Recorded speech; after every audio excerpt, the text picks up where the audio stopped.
And I think this is a very, very good thing for Western civilization. And if Western civilization needs more babies, hopefully this leads off the Generation Taylor baby boom. I think that Taylor Swift happens to be a marketing genius.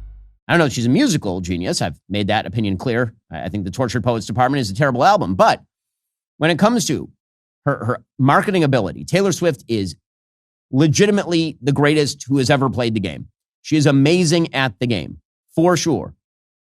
Which is why the entire media went nuts when she gets married, right? When she gets engaged, the entire media goes insane. Here, for example, is CBS's Olivia Rinaldi flipping out over the engagement. Taylor Swift is engaged. Taylor Swift is engaged. Taylor Swift is engaged. This, come back to me. She just posted it. Oh my God. Oh my God. Oh, it's huge. The ring is ginormous. This is so exciting. Oh my God. Oh my God. Oh my God, it's on her Instagram. It's on her Instagram. It's on her Instagram. Oh my God, oh my God, oh my God, oh my God, oh my God. I feel like Paul Revere right now. This is a very exciting moment for me in my professional career because I get to announce that Taylor Swift and Travis Kelce are engaged. As you're talking to Joe Lang, our lovely producer Gabby Ake texted me and said, Taylor Swift's engaged, and you can see it right there on her social media. She put it up in that post that they got engaged with the caption, your English teacher and your gym teacher are getting married, with a little dynamite. Olivia Rinaldi, by the way, is the White House reporter for CBS. These are serious people, supposedly, who are super duper duper excited. In fact, the president of the United States was asked about Taylor Swift and Travis Kelce getting engaged. Here's what President Trump had to say. Travis Kelce and Taylor Swift are engaged, and the world wants your reaction, sir. Well, I wish him a lot of luck.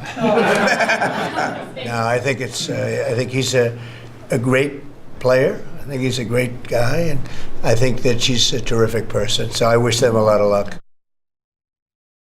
You know, good for him. And again, it's good. We found the one thing Americans can unite upon. So pop, as a medium, is a teenage medium. It is a medium that is made for teenage girls and people, because we have now prolonged adolescence, who are in their mid-20s. You don't see a lot of 50-year-olds walking around singing pop. Not only that, pop music is based in certain tropes. You know, being brokenhearted about your latest breakup, or being F you about your latest breakup, or something about your latest breakup. Like, all of pop music is basically rooted in sexual lust in terms of its lyrics and or emotional problems. That's what pop music is about, which is why people age out of it. At the minute that women stop being sexually alluring, it's very difficult for them to be successful in the pop world. And women age out of that in the pop world pretty quickly, right? Katy Perry right now is the butt of enormous mockery online for her latest tour. She's considered to be too old for the game. Katy Perry is 5 years older than Taylor Swift. She is 40 years old. And she's kind of going in the opposite direction. And she just recently broke up with Orlando Bloom. And so she's kind of seen as desperate, trying to maintain attention. What's she going to do? And so can you be a 43, 45-year-old woman and singing about your latest breakup and how heartbroken you are the same way that you could when you were 30? Probably not. And is pop, as a musical medium, capable of carrying actual interesting messages about, for example, marriage and having kids? When I think of sort of the musical genres in which people sing about marriage and having children, the only one that pops to mind is actually country. So watch for it. I would not be totally shocked if Taylor Swift's next album, she moves back toward country.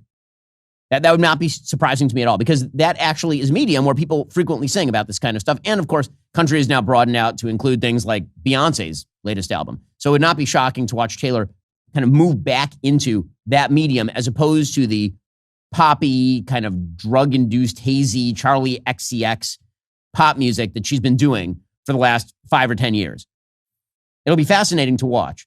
But again, my great hope here is that an entire generation of young people, particularly young women, who were told by the feminist movement and by pop stars like Taylor Swift that relationships were bound to fail and they were all about this sort of teenage angst, mature along with Taylor Swift, see this as unabashedly good. By the way, again, you're not seeing a lot of blowback. That's what's fascinating. Despite all of the talk about how marriage is a patriarchal institution, marriage robs women of their identity, marriage and romance is simply a hallmark of our horrible sexist past. I've yet to see anybody, literally anybody, on the left talking about why it's so terrible for Taylor Swift to get engaged and married.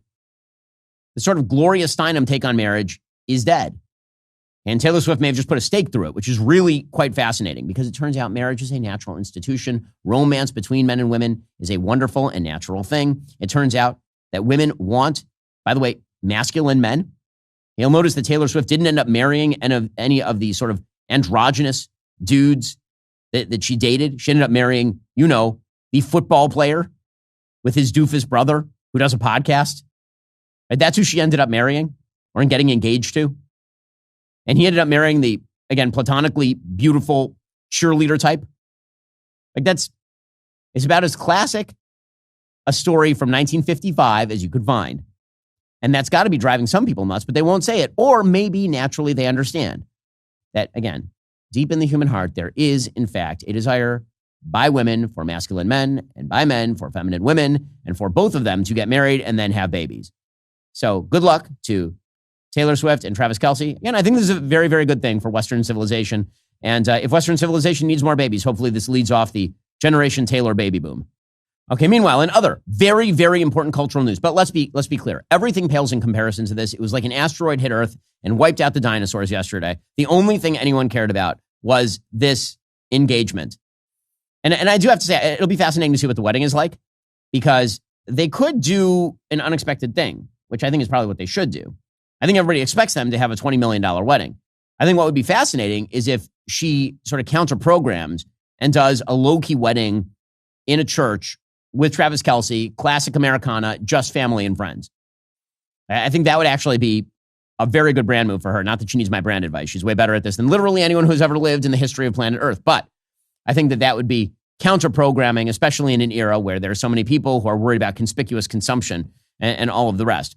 But I think we're done with it. Wait, breaking. This just in. Travis Kelce apparently has an ad for American Eagle. By the way, got to say, American Eagle crushing it with the ads. I mean, between Sydney Sweeney and now Travis Kelce and having an ad to drop like the day of a mind-blowing, universe-exploding announcement about Travis and Tay-Tay. Really good for American Eagle. Their branding department doing an amazing job. Here is the ad.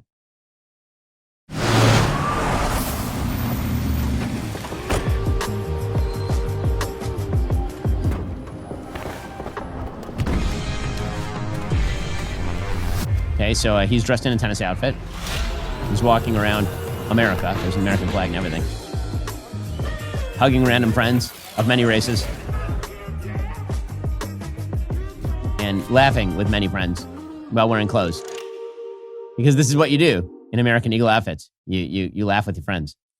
Okay. I mean, all right. Cool.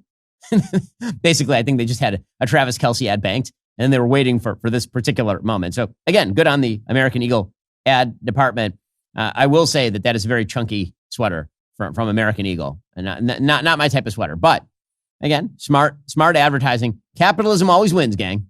Well, speaking of the power of advertising, I asked our friends and sponsors over at Comet, a project of perplexity, how much money is spent in the American advertising market, and how much did American Eagle spend on marketing last year? Apparently, total advertising spending in the United States for 2024 was $354 billion. A lot of money, reflecting the ongoing strength and growth of the American advertising market. So that is a lot of money. Obviously, a lot of companies spend a lot of money on advertising. American Eagle last year spent $206 million on advertising.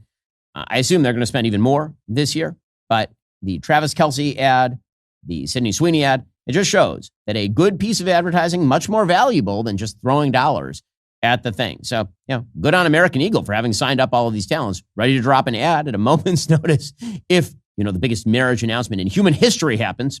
Well, that's all for now, folks. Don't forget to like, subscribe, and comment your thoughts down below. Be sure to check out all of the other great content on my channel. I'll see you here next time.